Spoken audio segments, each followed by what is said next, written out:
So last time we spoke about the physical symptoms of anxiety.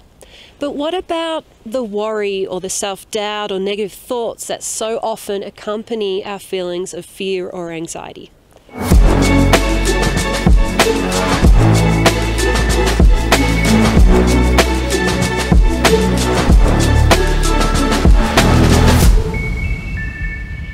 Well, I can tell you that even I still have negative thoughts and I have self-doubt, even though I've got a lot of experience at this stage of my career and have built a certain amount of confidence skiing lines.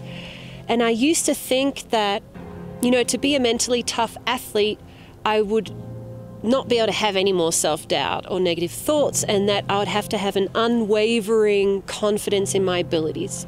But what I know now is that it's not really a problem to have these negative thoughts and self-doubt.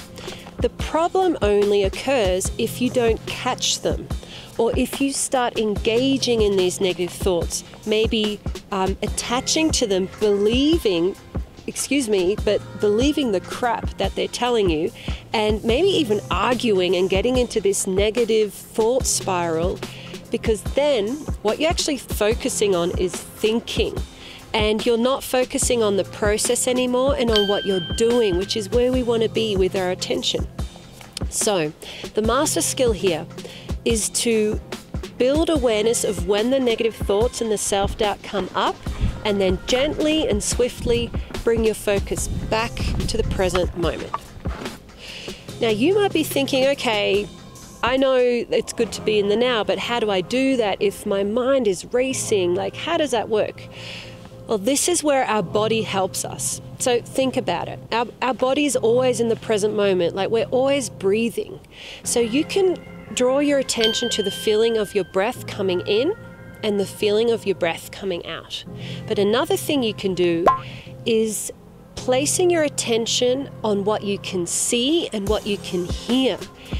We're orientating ourselves that way, and it can help us as well bring our anxiety levels down.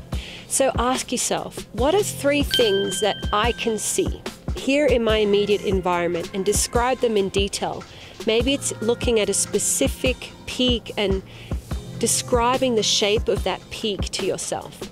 Maybe it's looking at a tree or at a bird that's nearby. 3 things that you can hear specifically. It could be the sound of the wind, it could be silence, it could be some chatter of your friends nearby. By controlling your eyes and your ears, you're going to be able to bring your focus back to the present moment. And that's where we want our attention to be placed. Purely focus on the present, on what you're doing. That way you'll have 100% of your bandwidth available to you. You'll be able to apply yourself to the present moment and perform just like you know you can.